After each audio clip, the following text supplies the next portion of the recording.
को कि ये वॉल माउंट वॉश बेसिन मैंने कितना स्ट्रांग रखा है लगा के कि ये उतरेगा ही नहीं। थोड़ा दूर से जाओ आप, ये उतरेगा ही नहीं। इस पे चढ़ के भी दिखाऊंगा। ये हिलने का तो दूर की बात, ये देख सकते हो आप लोग, नहीं उतरेगा, नहीं उतरेगा। ये मैंने खुद अपने हाथ से लगाया है।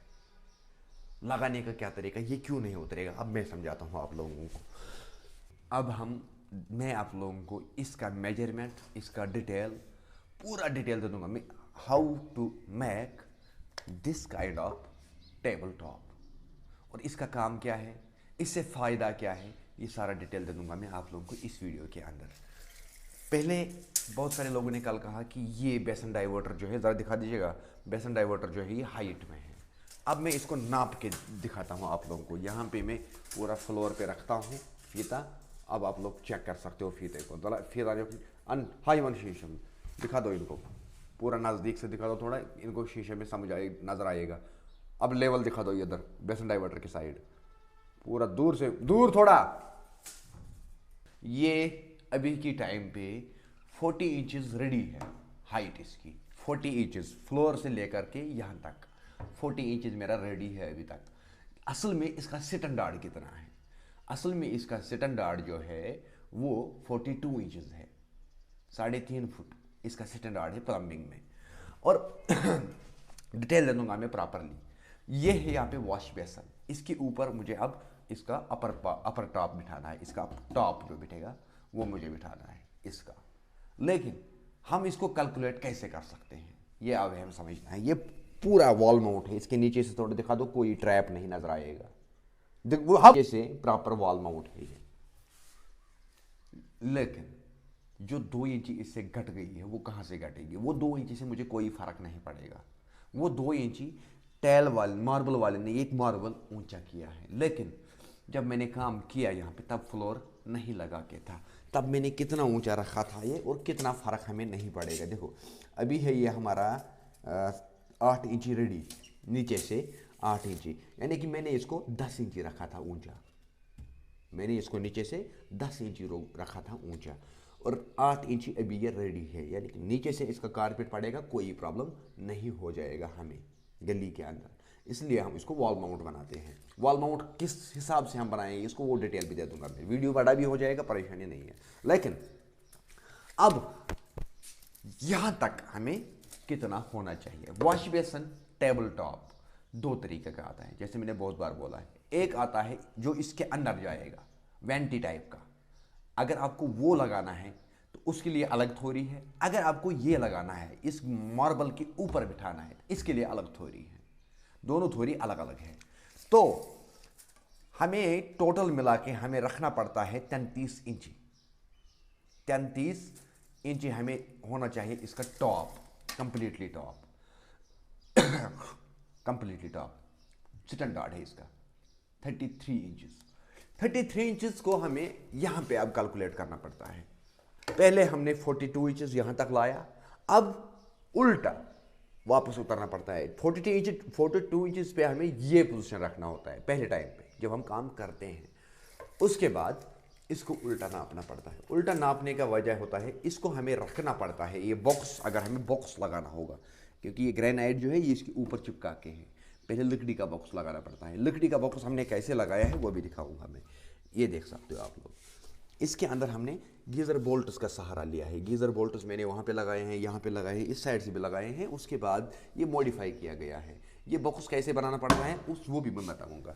लेकिन जब हम ये बनाते हैं ना, वॉल माउंट बॉक्स लगाना होता है, तो लगाने के टाइम हमें क्या करना पड़ता है कि हमें रखना पड़ता है ये वहाँ से डाउन, यहाँ से डाउन रखना पड़ता है हमें ये 16 इंची, 15 इंची, 16 इंची।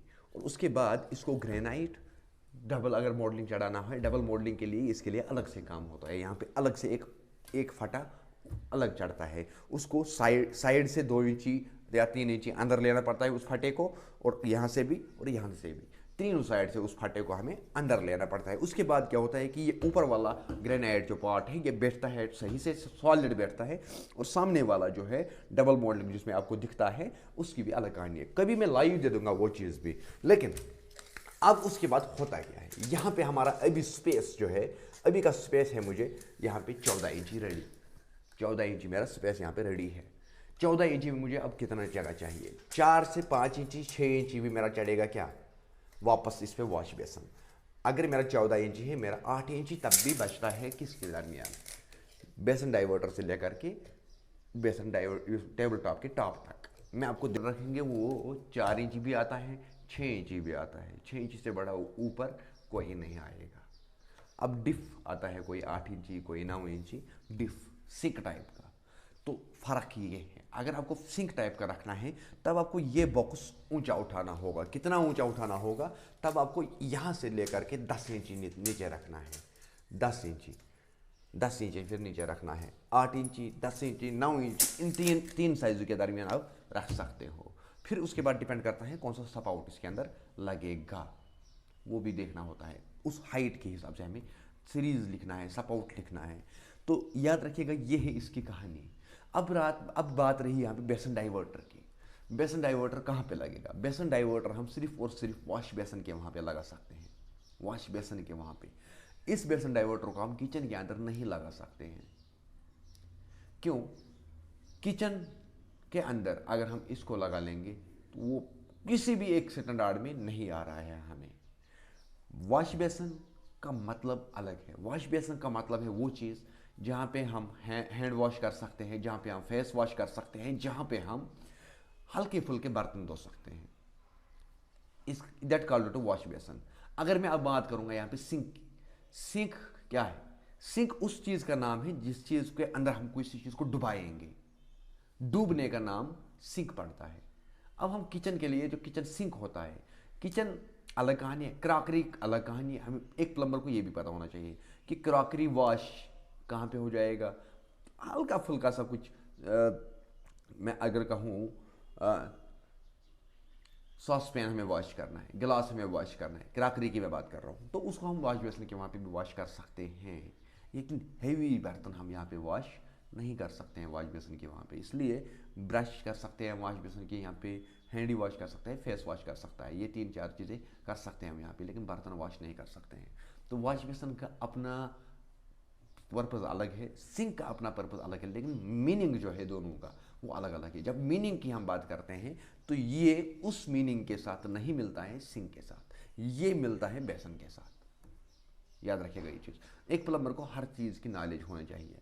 अगर आप चाहते हो अच्छा काम करना, अच्छा ग्रोइंग करना, तो उसके लिए आप लोगों को ज़रूर रखना पड़ता है अपने आप का ख्याल। अब मैं दिखाता हूँ आप ग्रोइंग करना, तो उसके लिए आप लोगों को ज़रूर रखना पड़ता है अपने आप का ख्याल। अब मैं दिखाता हूँ आप लोगों को कि ये वॉल माउंट वॉश बेसिन मैंने कितना स्ट्रांग रखा है लगा के कि ये उतरेगा ही नहीं। थोड़ा दूर से जाओ आप, ये उतरेगा ही नहीं। इस पे चढ़ के भी दिखाऊंगा, ये हिलने का तो दूर की बात, ये देख सकते हो आप,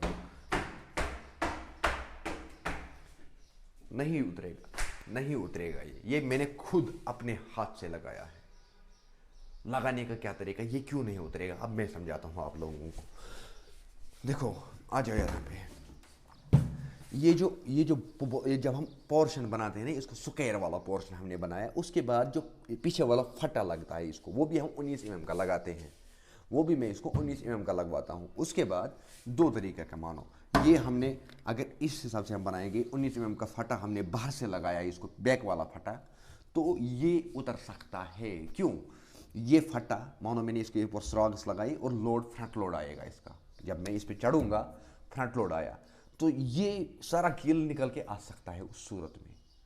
अब इसके लिए क्या करना पड़ता है, ये जो फटा होता है बैक वाला फटा, ये वाला फटा जो होता है, ये इसके अंदर यहाँ पे लगाना पड़ता है। बैक वाले साइड की मैं बात कर रहा हूँ, यहाँ पे इसके अंदर। फिर ये कील्स लगते हैं, नील्स जो इसके अंदर लगते हैं वो इसके हिसाब से लगते हैं, इसको साइड से। उससे क्या होता है, उससे ये होता है कि जो लोड है वो चारों साइड से इसको पकड़ता है। ये हॉरिजॉन्टल लोड पकड़ता है वहाँ पे, ये वर्टिकल लोड नहीं पकड़ता है। लोड को भी हमें समझना होता है, हॉरिजॉन्टल लोड क्या है, वर्टिकल लोड क्या है। ये दोनों चीज़ें जिस इंसान को समझ आएगा ना, चाहे आप कारपेंटर है, चाहे आप टाइल वाला है, चाहे आप प्लम्बर है, चाहे आप घर वाला है, चाहे आप इंजीनियर हैं, तो दोनों लोड हमें समझना होगा, कहाँ पे कौन सा चीज़ किस हिसाब से लोड डिस्ट्रीब्यूशन होगा। जब लोड डिस्ट्रीब्यूशन सही होगा तभी जाके आपका काम आने वाले कल के लिए सही होगा। मुझे उम्मीद है कि आप लोगों को ये इन्फॉर्मेशन सही लगी होगी और इस वीडियो को आप लोग शेयर ज़रूर करोगे। मिलते हैं नेक्स्ट में, तब तक दीजिए को बाय को इजाज़त। अल्लाह हाफिज़।